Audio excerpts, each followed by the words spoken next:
안녕하세요. 먼저 오시면 좋아요 한 번씩 부탁드리고 19년 7월부터 19년 12월까지 있었던 그때 그 최악의 어떤 알트코인 하락세가 저는 한 번 더 나올 수 있다는 게 제 생각이에요. 진짜 유동성이 살아날 어떤 여지가 없는 상황인 것 같고, 지금 당장에는 이제 미국 디폴트 이슈도 있다 보니까 시장에서 자금이 흘러나올 만한 그런 구석이 없는 것 같고, 진짜 그 이 코인 시장에 대한 믿음이나 관심이 정말 역대급으로 없는 것 같아요. 역대급으로 사라진 것 같아요. 불장이 오긴 온다라는 게 제 생각인데, 가장 최악은 이제 장기 침체가 오는 건데, 장기 침체가 이번에 올 수 있느냐 없느냐를 따져보면은 사실 된다라고 보거든요.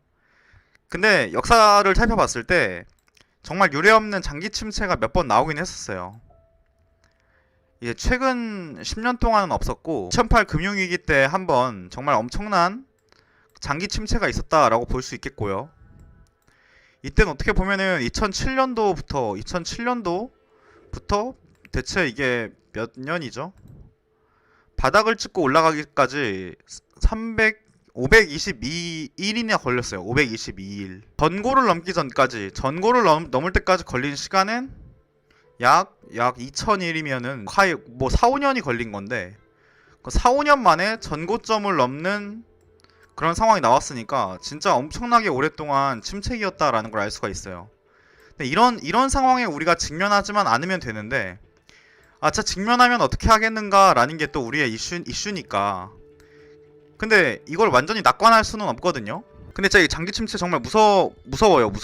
그래서 오늘 미국의 경제 불황 역사 내일 모레라는 블로그 글을 몇 개 가져와 봤는데, 2000년대와 10년대, 80년대, 2010년대 이후 이렇게 가져왔어요. 자, 미국의 경제 불황 역사 이 포스트 한번 봐볼게요. 이게 시리즈물인데, 시리즈물의 첫 번째거든요. 뭐 이제 생산성 곡선, 뭐 단기 부채 곡선, 장기 부채 곡선이라고 나오면서 이 세 가지를 합쳐서 이렇게 나타낼 수가 있다 라고 나와 있는데, 경제학을 전공하셨다라고 하면은 이게 뭐 대강 느낌적으로도 뭐 어떤 느낌인지 알 것 같은데, 만약에 모른다 해도 상관없어요. 여기서의 핵심은 이 차트를 이해해라가 아니라, 자 보시면은 세계 최대 헤지펀드 브릿지워터를 설립하고 운영하는 레이 달리오는 경제를 하나의 기계적인 시스템으로 보면 쉽게 이해할 수 있다 했다. 경제라는 것도 질서와 규칙에 따라 움직인다. 그는 생산성, 단기부채, 주기, 장기부채 주기 이 세 가지 기본 틀의 조합으로 거시경제의 뼈대가 만들어진다고 생각을 했다. 이거 되게 별게 아닌 것 같아도, 경제라는 것도 하나의 시스템이다. 하나의 시스템이고, 이 세 가지에 따라서, 이 조합으로 따라서 거시경제라는 시스템이 만들어진다 라는 이야기를 하는 거예요. 그러니까 뭐 하워드 막스라던가 아니면은 기타 뭐 여러가지 유명 투자자들이 사이클에 대해서 이야기하는 것도 다 이런 주기에 따른 반복되는 그런 연속성이 있기 때문에 그런 사이클에 대한 이야기가 나온 것이고, 그 사이클이 굉장히 또 잘 들어맞잖아요.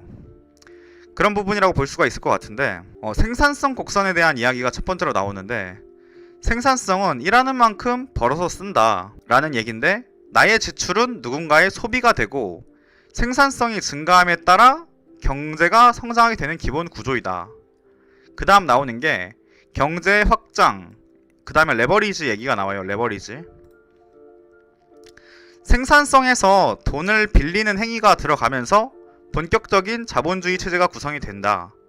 일하는 만큼 벌어서 쓰는 것에서 일하는 것에 더하여 빌린 돈으로 쓰는 것, 그래서 실제로 버는 것을 증폭시킬 수 있는 것이 신용이다. 이것을 지렛대 효과 레버리지라고 한다 라고 나와 있어요. 자, 그 다음 나오는 게 경기 침체, 불황, 위기, 공황, 리세션과 디레버리징. 유감스럽게도 나의 돈이 아닌 빚을 반드시 갚아야 할 때가 온다.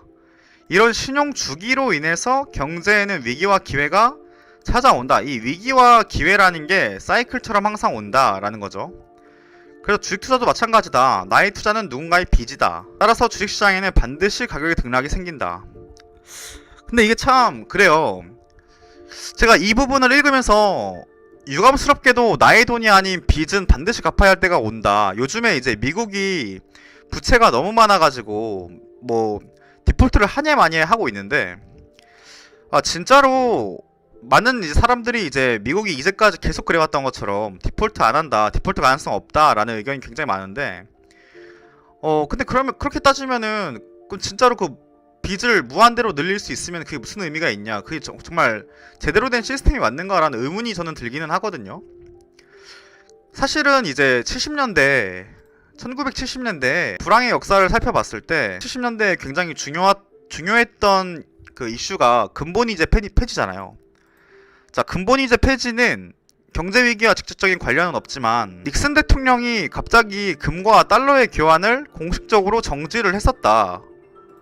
이른바 근본이제 폐지. 그래서 이걸 닉슨 쇼크라고 얘기를 하는데, 화폐의 발행이 금이라는 실물 교환에서 자유로워진 것은 경제사의 큰 지각 변동을 의미한다. 그러니까 이전까지는 금이 한 덩이 있어야만 발행할 수 있는 화폐 양이 있었어요. 그게 이제 전 세계적인 그 약속이었단 말이에요. 약속. 그러니까 예를 들어 이제 한국에서는 한국 원화로 거래가 이루어지잖아요. 갑자기 뭐 다른 나라 돈 가져와서 뭐 슈퍼마켓에서 뭐 구매를 하려고 해도 할 수가 없는 것처럼 정해준 그 룰이 있는데, 전 세계가 정한 룰을 미국이라는 강대국이 이걸 뒤엎었다라는 거예요. 근데 사실 이거 진짜 말이 안 되거든요. 이거는 이미 역사적 사실이니까 우리가 받아들이고 살면 사는 건데, 이때 당시를 떠올려 보면은 이때 이렇게 처세를 한 이유가 뭐냐면, 미국이 그때 베트남이랑 싸우면서 그 전쟁을 통해서 돈을 많이 쓰게 됐는데, 그때 이제 금을 가지고 있는 금 대비 달러를 훨씬 더 많이 찍었단 말이에요.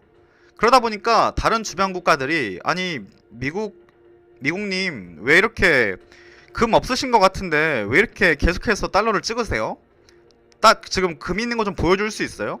지금 못 믿겠는데요?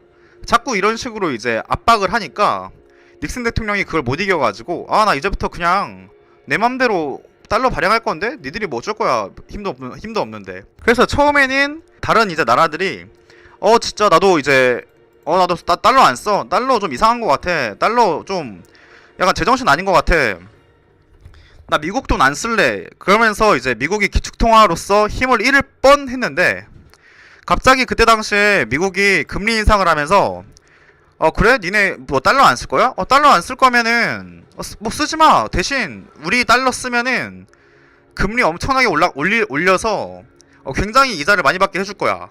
뭐 이런 식으로 이제 말을 해버리니까 다른 나라들도 눈치 보면서 이거 좀 달러 이거 사야 되는 거 아니야? 달러 좀 가지고 있어야 되는 거 아니야? 이렇게 눈치를 보다가, 아이씨 달러가 미국 건데 그걸 좀 사야지 하면서 이제 달러를 많이 모으다 보니까 자연스럽게 달러가 더 힘이 있는 기축통화가 되고, 이때부터 이제 금 없이도 달러를 찍을 수가 있게 된 거예요. 자, 다시 돌아와가지고 그 이후에 이제 뭐 미국이 뭐 마음대로 돈 찍어내고 계속 빚은 늘어나고 뭐 계속 그러다 보니까 정말 그렇게 이제 몇십 년이 지났단 말이에요. 몇십 년이. 근데 몇십 년이 지난 상태에서 돈이 아닌 빚은 반드시 갚아야 할 때가 온다. 그럼 그거는 진짜 언젠가 오기는 올 텐데, 그럼 그건 언제냐라고 했을 때, 그게 진짜로 이번 연도면은 이때가 진짜 이번 연도면은 과연 이제 어떻게 되겠느냐 라는 게 이제 사실 저도 이제 좀 궁금하긴 하고 무서운 일이기도 해요. 제가 또 혼자 얘기를 많이 했으니까 잠깐 좀 보겠습니다. 자, 그래서 이분께서 이러한 경제의 기본 뼈대를 알고 있는 것은 투자자의 철학을 세우는데 굉장히 유용하다. 지금 가격이 떨어지더라도 펀더멘탈이라고 생각하는 생산성에 기반하여 현재의 주기 사이클을 판단하는 눈을 키운다면은 때를 기다릴 수 있는 내공이 생길 수 있다. 맹목적인 매수 매도에서 벗어나 본인의 철학을 단단하게 다지며 투자에 성공할 수 있을 것이다. 이렇게 얘기를 하고 뭐 차트랑 여러 가지를 하면서 그 다음 기획으로 넘어가는데, 제가 하고 싶은 말은 어떻게 보면은 이런 것 같아요. 만약에 진짜 역사적으로 살펴봤을 때 장기 침체가 온 적이 있느냐 없느냐라고 하면 있잖아요. 우리는 분명히 이런 상황에 대해서도 대비를 해야 돼요. 무조건 대비를 해야 되고, 이때가 어느 때냐면은 미 대선 이후에 주식시장이 안 좋았던 적이 최근 30년 동안 거의 없거든요. 최근 30년 동안 거의 없는데 유일하게 몇 번 있었는데, 경기 침체가 온 적이 있는데 그때가 닷컴 버블 때 2000년대 초반에 닷컴 버블이 터지면서 계속 주가가 하락하죠. 계속 주가가 하락합니다. 닷컴 버블이 터져가지고.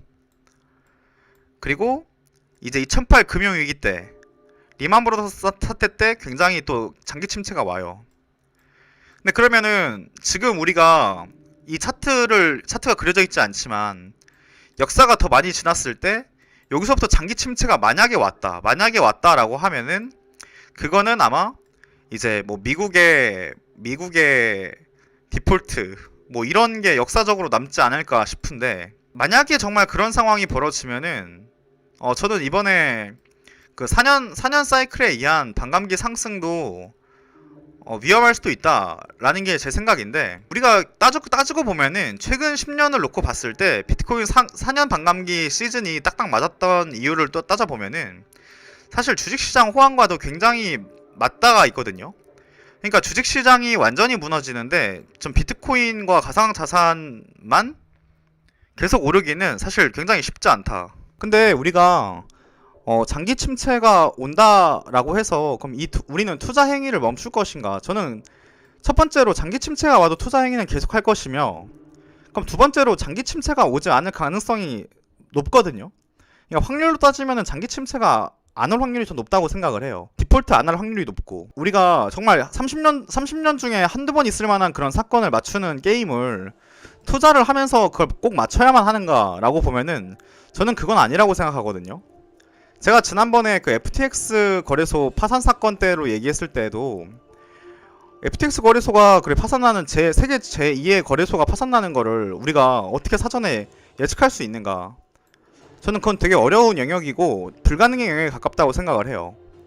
그러면 우리가 꾸준하고도 언제나 실천할 수 있는 방법을 고수해야만 저는 그 방식이 알맞은 방법이라고 생각을 하거든요.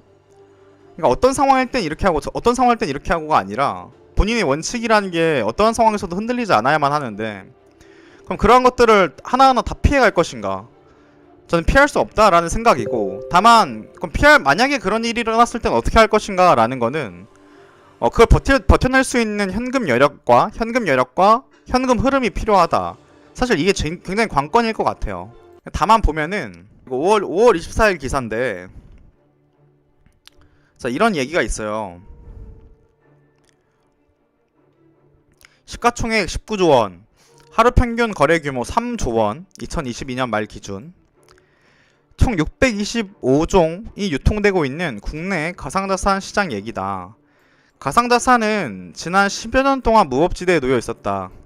한때 최악의 투기판, 환경오염의 주범과 같은 따가운 눈초를 받기도 했지만 지금은 명실상부한 새로운 투자처로 떠오르고 있다.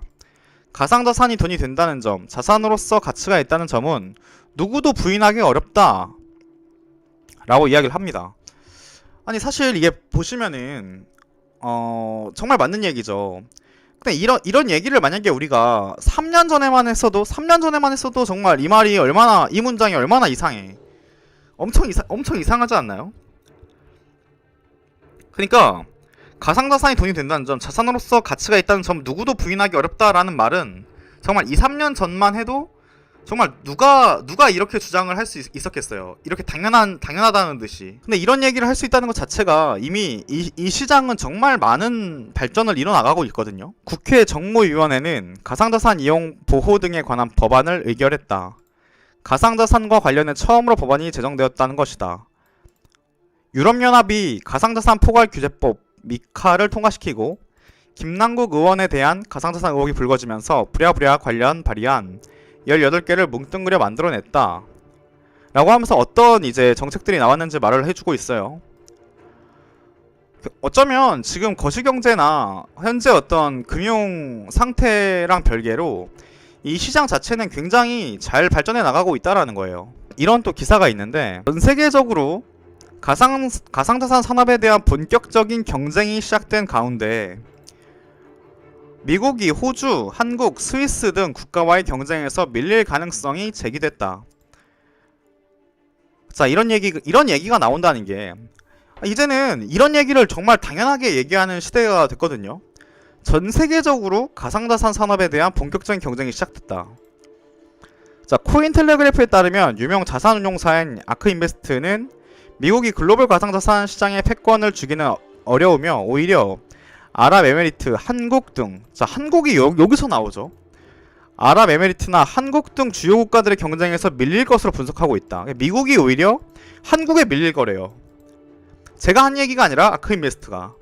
아크인베스트 애널리스트인 야신 엘만드라는 최근 미국에서 철수한 가상자산 관련 기업인 제인스트리트 등 두 곳을 예시로 들며 미국 내 불확실한 규제에 대한 반응으로 해석했다. 제가 주변에 가상자산 사업하시는 분들 좀 알고 계시는 분들이 있는데 굉장히 이쪽 씬에서 부를 많이 읽어낸 분들이 많거든요. 그만큼 그런 분들이 많다라는 것은 어떻게 보면 되게 이 산업 발전에 굉장히 긍정적인 부분이라고 말할 수도 있겠고, 물론 우리는 이제 우리가 또 투자자로서 돈을 더 벌어야겠지만, 우리나라가 이 씬에서 경쟁력이 있을 수 있다라는 외부의 어떤 시각은 전 굉장히 긍정적이라고 생각을 하고, 또 우리 포트폴리오에 또 한국 코인이 있는 경우들이 또 종종 있기 때문에 굉장히 긍정적이라고 생각을 합니다. 네, 아무튼 제가 여기서 말하고 싶은 거는 전 세계적으로 가상자산 산업에 대한 본격적인 경쟁이 시작됐다라는 거예요. 이게 3년 전, 2년 전, 5년 전, 10년 전이랑 비교를 하면은 정말 말도 안 되는 엄청난 발전을 이뤄내고 있다는 거죠. 아까 우리가 첫 번째 그 기획기사 첫 번째 부분에 봤을 때 무슨 얘기가 나왔었죠? 경제를 하나의 기계 시스템으로 봐야 된다라는 얘기를 했었고, 지금 가격이 떨어지더라도 펀더멘탈이라고 하는 생산성에 기반하여 현재의 주기를 판단하는 눈을 키운다면 때를 기다릴 수 있는 내공이 생길 수 있겠다. 자, 이 얘기랑 연결지어서 봤을 때 우리는 어쩌면 정말 같이 집중해야 될 때가 아닌가라는 생각을 하거든요. 그러니까 만약에 리세션이 와서 진짜로 뭐 폭락이 온다라고 하더라도 그거를 결국 우리는 기회라는 걸 받아들인다라고 하면은 결국에는 우리가 투자해서 이길 수 있다라는 거죠. 지난 역사를 살펴보면은 항상 못 팔아서 실패한 케이스가 아니라, 못 팔아서 케이스가 아니라 오히려 겁에 질려서 실패하는 경우가 대부분이었다라는 걸 우리가 인지를 해야 되거든요. 아무리 정말 최악의 어떤 위기, 2000년대 초반에 이 S&P 지수가 821이었습니다. 2000년대 초반에 최악의 821, 이때 잡고 만약에 정말 쭉 기다렸으면은 6배가 성장을 했다라는 거예요. 뭐 단순하게 생각하면 이런 건데, 물론 우리가 이런 구간을 다 피해간다라고 하면 좋겠지만 우리가 인생 살면서 어떻게 이런 구간을 다 피해가겠냐는 거예요. 그럼 만약에 우리가 투자자로서 앞으로도 계속 살 거고, 우리가 계속 투자를 할 거고, 앞으로 뭐 3년, 4년, 5년, 10년만 하는 게 아니고 20년, 30년 할 건데, 이런 구간을 맞이하는 순간도 저는 분명히 있을 거라고 생각을 해요. 근데 그게 이번인지 아니면 나중일지는 알 수 없지만, 그러면 우리가 해야 될 거는 이런 상황에서 직면했을 때도 버텨낼 수 있는 힘이 있느냐 없느냐로 결국 되거든요. 만약에 이번에 버티지 못하면은 다음에 왔을 때도 버티지 못할 거고, 다다음에 왔을 때도 버티지 못할 겁니다. 그렇지 않아요? 만약에 그런 상황이 오더라도 침착하게 잘 대응했으면 좋겠다. 이게 저는 제 생각이고, 구독자님들도 다 그렇게 했으면 좋겠네요.